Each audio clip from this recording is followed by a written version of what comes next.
अस्सलामुअलैकुम आल वीवर। उम्मीद करेंदा हो सारे वीवर खैरियत नाल हो सो, जितना भी हो सो खुश हो सो। वीवर अल्लाह पाक तो को खुश रखे, जितना भी हो वो खुश हो वो मेरी ये दुआ तुम्हारे नाल है। वीवर अज दे असां अपने यूट्यूब चैनल उदैन जानी ते एक चंगा जा व्लॉग अपलोड करने वाले हैं, जो कि एक तो एक चीज़ दिखाने वाले हैं। तो जगर तुसा मेरे यूट्यूब चैनल उदैन जानी ते नमें ही वे तो जल्दी जल्दी वन के उनको सब्सक्राइब मारो। तो मेरा नाम है उदैन। न्यू वीडियो तो चंगियां वीडियो देखने वास्ते, फनी वीडियो ते कई काम दे रिलेटेड ऑनलाइन वर्क छोटा बहुत जिमें थी गया कोई लिंक शिंक वाला, ये चीज़ देखने वास्ते देखने लई मेरे नाल जुड़े रहो। तो अज दे व्लॉग मैं तो व्यूअर्स दिखा वाला हाँ कि एक तो मानी सारे नाल है अल्हम्दुलिल्लाह। व्यूअर्स मानी सारा एक छोटा भिरा है, इवें समझो नहीं, सारा एक छोटा भिरा है। तो व्यूअर्स अज अस आए वने कि कहीं जा दे उते, यानी कि कहीं कहीं दे घर आए वने व्यूअर्स। तो उत्थां एक यानी कि मैं डिठे एक छप्पर वगैरह बनया वे माशाल्लाह बहुत ज़बरदस्त। व्यूअर्स उत्थां एक दू खटरे पाए, एक हमाचा पाए सॉरी, तो बिया एक पाए खटरा।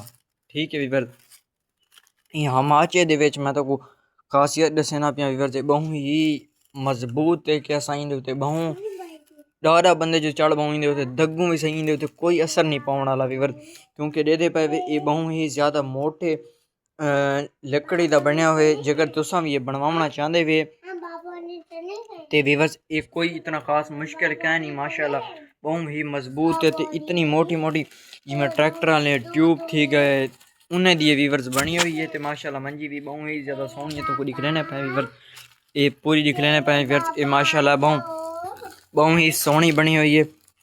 व्यूअर्स ये जिमें ट्रैक्टर की ट्यूब नहीं होती व्यूअर्स, ये देखो इतनी मोटी है, इनको कटींदी है, कटीज के लंबी कटींदी है ट्यूब, जड़ा साइज वाले हमाचे दा हो सी जिमें भी हो सी। तो व्यूअर्स ये वाला ऊँ हिसाब दा पीस बनी दे वाला दे पे एक कोकिया नाल ये ठुके कोकिया नाल ठुकींदी है, यानी कि इंदे विच काठी दे विच। ते व्यूअर्स माशाल्लाह बहुत ही मोटा ते बहुत ही चंगा खटरा है। ते इंदे उत्ते वाला तो बैठ के चेक ही करें करवेने हैं, तो इंदे उत्ते दग के तो चेक करवेने व्यूअर्स। ते मानी भी सारे नाल खड़े व्यूअर्स, इंदी कोई पैंदियां शानियां कहनी होनी इवें समझो पैंदी है आप भी एक पैंदी है गोदा साजी इंदे उत्ते जड़ा ना सॉरी गलती थी थोड़ी एक मैं देखे ना इंदे उत्ते तुसा यानी कि बास हो इवें तो बहुत ही ज़बरदस्त इवें बेड वाली फीलिंग आसी। तो व्यूअर्स बिस्मिल्लाह करके इंदे उत्ते पाने पाए तो वाला तो बैठ के चेक करवाने व्यूअर्स।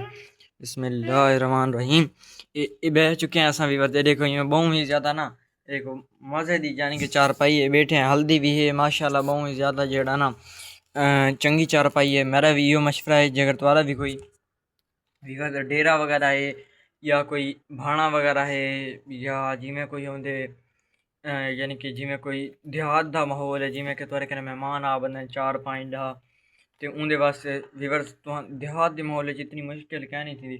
जिमें थोड़े दरख्त वगैरह होने उन्हें को कटवा के तो इवें कोई यानी कि लकड़ी वगैरह निकलवा के पता नहीं सेरू आ दिन बाई आ दिन पता नहीं व्यूअर्स क्या दिन इन्हें को मैं इतना पता क्या नहीं। नवा नवा यूट्यूब चैनल ते चले आए तो यानी कि सराकी सकू इतनी समझ क्या नहीं, यानी कि समझ आती है अलवाउन दे विच कुछ गलतियाँ आवें उमें पंजाबी भी आती उर्दू भी आती अलवा गिनते हैं, मगर थोड़ी चंद इन्हें चीज़ां होंगे जिन्हें सबको नहीं पता उन्हें दा नां दा वाला असां जड़ा कोशिश तो करें जड़ा यानी कि समझ आवे व्यूअर्स से। माशाल्लाह ये बहुत ही चंगी चारपाई अज दे व्लॉग मैं तो इो दसना है कि चारपाई जिमें कि तुम अपना डेरा वगैरह कोई बनाई खड़े वे फार्म है या जो चीज़ भी है ना उत्थां जिमें बंदे आ बन उन्हें दे वास्ते ये लकड़ कटवाओ आ रहे तो अपना दरख्त वगैरह कटवा के, वैसे तो दरख्त नहीं कटवाने चाहिए शजरकारी यानी कि सारा माहौल को साफ रखने बहुत ज़बरदस्त, यानी कि चीज़ दरख्त वगैरह से जिंदा रह ही नहीं सकते व्यूअर्स। ते उनके वास्ते जगर जिमें डेरा वगैरह है उनके वास्ते वाला लकड़ी कटवाओ वाला कहीं ट्यूब वाले जिमें उन्होंने ट्रैक्टर के ट्यूब वाले उन्हें कहना कोई मशवरा करके वाला उन्हें कहना पीस कटवाओ लेंथ वगैरह उन्हें करो वाला एक को कहना व्यूअर्स तो आप ही ठोक सकते हो व्यूअर्स। कोई मुश्किल काम क्या नहीं आसान काम है व्यूअर्स। तो मैं बेहतरीन मशवरा देना पिया तो इंजे खटरे ये सिंगल खटरा भी अपना बनवा सकते हो इंजा समन वास्ते माशाल्लाह बहुत ही ज़बरदस्त लोग तो दग के भी इंदे उत्ते निकले हैं। तो ये देखो ना इन्हें उत्ते तकरीबन एक एक दे उत्ते त्रै त्रै कोके ते इन्हें उत्ते ई मैं समझ छोटी एक पतली एक यानी कि सीरी जई यानी कि एक रस्सी है। बाकी देखो वड्डी जड़ी उंदे उत्ते छी छी कोके सात सात कोके छी सात सात कोके भी वर्त लगे हुए हैं।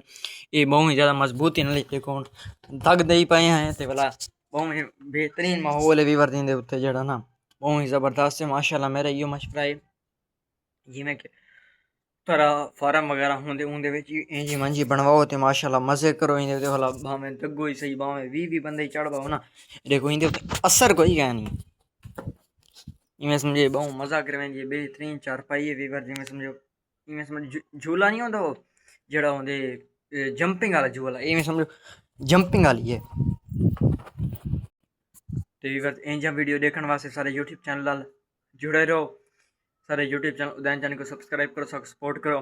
तो नेक्स्ट व्लॉग में मिलते हैं आज देख के अल्लाह हाफिज़।